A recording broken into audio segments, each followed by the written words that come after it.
I know, it's been a long time since I posted a video. I'm gonna go over why I haven't posted a video. I've been busy like crazy, you guys, but a long time ago, I made a video on this car on the channel, and I never took you guys through it. And today, we are finally going over my Eclipse. Ah, it's so bright outside, but the Evo is looking good. And if you notice, the GSX is not in the garage because it's outside. I promise I'll put the GSX back in the garage, but here she is. Just by looking at her, you guys, it's a 1996 Mitsubishi Eclipse GST. But the crazy part is, oh, these seats, I'm sorry, it's just a little bit rough. What's really special about this car, you guys, is check out the miles. 73,000 original miles on this car, and it's in pretty cool shape. Yeah, it has a little bit of a tack. Some weird stuff which is called a SDS, and that's what I'm going to go over today with you guys on what the heck this is and why it's been such a problem for me for the last couple months trying to figure out why this car doesn't start. Here's why. As you guys can see here, this is a 95 through 96 EEPROM ECU, so you would think it would have DSM link, right? Wrong. We'll go over the exterior right now, but just to kind of guys give you an idea of the engine bay, that's an original Blitz blow-off valve. That's pretty sick. And an APR strut mount. What the heck? That's cool. But something you guys are probably not familiar with is this car has a simple digital system. If you guys ever seen something like this, please let me know. If you haven't, I'll explain it to you guys. Oh yeah, when was the last time you see one of this, an AVCR? That's awesome. And this SDS knob. That's old school. Super old school. So as you guys saw, it has the EEPROM ECU. You would think it has DSM link, but it doesn't. It's a fully standalone engine management system. This was popular back in the day around 2005, early 2000s. They actually use these on aviation. I pretty much have an airplane ECU in my car, and it's ridiculous. So right now, unfortunately, the car does not start. It just sits there, cranks, nothing happens. Unfortunately, the injectors are not being fired and not being grounded by the ECM. I checked everything over. No matter what I do, I cannot get this thing to start. Now I can test fire it by spraying some carburetor spray inside the intake and cranking it. The engine does start and run. So that tells me that the injectors are 100% not working. And everything else is actually working perfectly fine. What's very unique about this SDS system on this car, it has a fully standalone sensors, everything. You guys can't see it because of these massive Wilwood brake calipers, but way in the back is an underdrive pulley. Apparently, it has its own crank sensor on it with its own magnets on it. It's pretty crazy how this thing works. It actually has no cam sensor on this whatsoever. And it is on speed density, but all the sensors are all new. It's nothing original on this car. Of the Wilwoods, it does have front and rear Wilwood brakes, which honestly that's probably one of the best reasons why I bought this car, is because of just the brake setups and because these rims are the Super Leggera rims. Which, if you guys don't know, the Super Leggera rims are pretty much based off a 2008 Lamborghini Super Leggera, which is like my all-time favorite car. They're kind of the knockoff rims. I've been working on this car for a while. I've tested all the systems out. No matter what I do, I can't get it to crank over. Now, I've come to the conclusion that the ECU, which is that SDS system, is no good no more.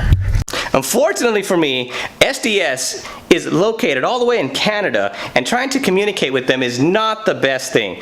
But I'm going to work through it because I want to get this car started. I don't want to transfer everything to DSM Link V3. It has the ECU for it, but I would have to get all the wiring harness, all the sensors, and convert everything back to stock. Now, I know it would probably be increasing its value if I did that, but that's going to take a lot of time, you guys. And time is something that, well, it's pretty hard to come by nowadays. We actually been doing a lot of stuff here lately. I actually started to tune my girlfriend's Evo X. We ended up taking the whole interior apart, kind of rewiring some stuff, making the AEM wideband work with the logger, which is like Evo Scan and ECU flash. So far, we got it up to about 22 pounds with the boost kind of spiking a little bit. More tuning on it. We'll obviously be doing that further. I know you guys missed a certain car that's been on the channel for a while. It's my 97 Mitsubishi GSX, which is parked outside. Honestly, you guys, I haven't drove that thing in a long time since I probably made my last videos. But I did take it to the track one time, and I did run my personal best. I'm sorry I didn't take a video of it for you guys, but I ran a 10.6 at 145 miles an hour. That is literally my personal best and fastest time I ever want. I'll see if I can find a video. If I can, it'll be linked right here. This is forced induction sport. Gabriel will take it. Now Safford, Mitsubishi Eclipse, and Michael Kuda. BMW 135i out here at the light race. Ho-ho!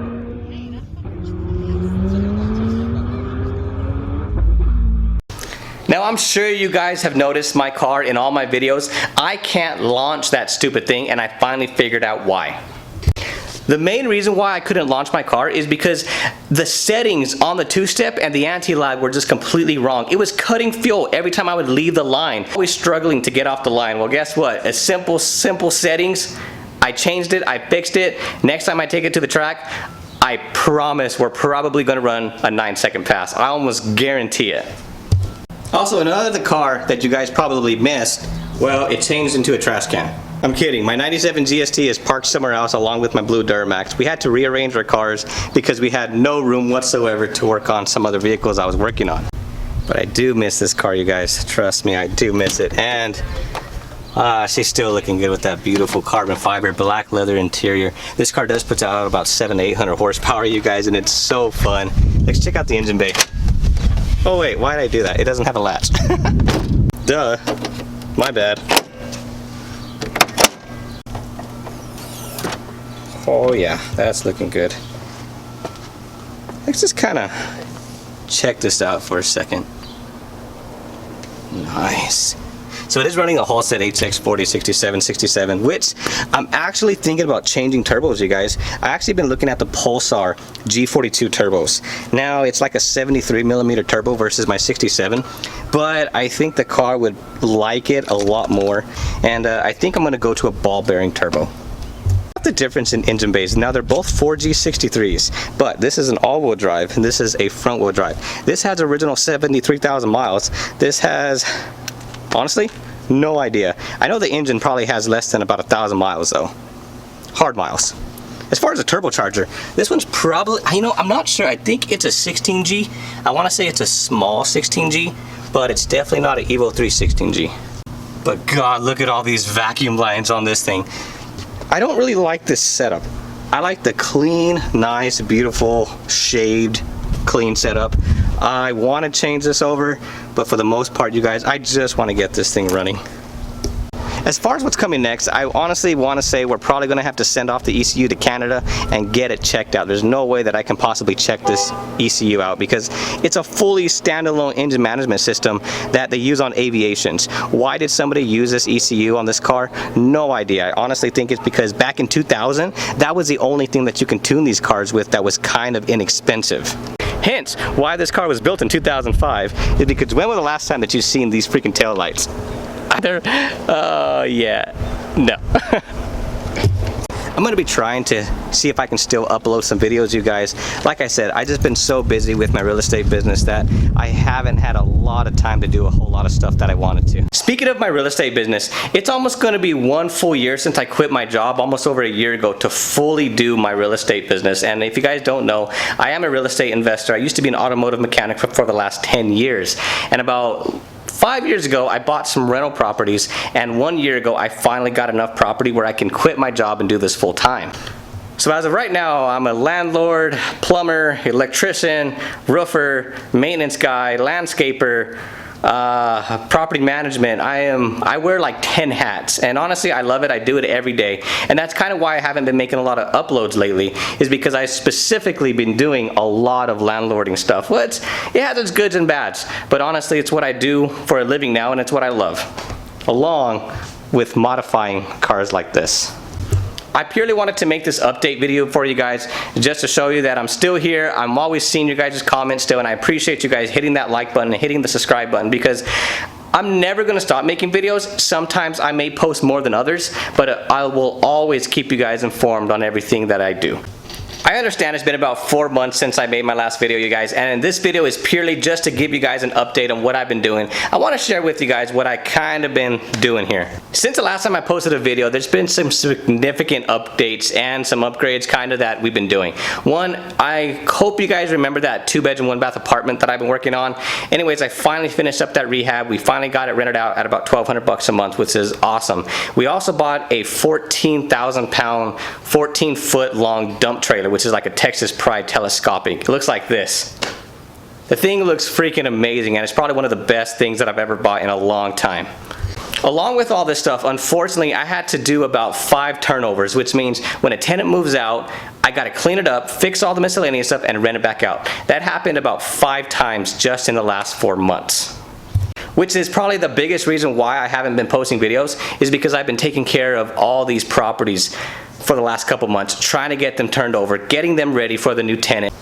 I hope you guys appreciated this upload. I do appreciate you guys so much, and I'm so thankful for all you guys that hit that subscribe button. We're almost shooting at 3,000 freaking subscribers, which is something I would never even thought would have been possible. So it's amazing to say that. Thank you guys so much. And as always, I'm gonna try and do my best to make as much videos as possible when time allows me to. Honestly, it's been, like I said, so busy here lately that, you know, trying to get in front of this camera is almost impossible nowadays. But I always will try my best to do everything I can to make fun, cool upload videos. It's just this one is a little bit different just because it's purely an update, just to say hi, and I appreciate you guys. So the next video, I might do something special. I might show you guys exactly how I installed that rolling anti-lag and how I set it up to the wiper switch. I think that would be fun, and of course, I'll have to demonstrate it, so we're gonna have to go for some rides, right? So I'll see you guys later in the next video. Thank you so much. We'll see you later. Bye.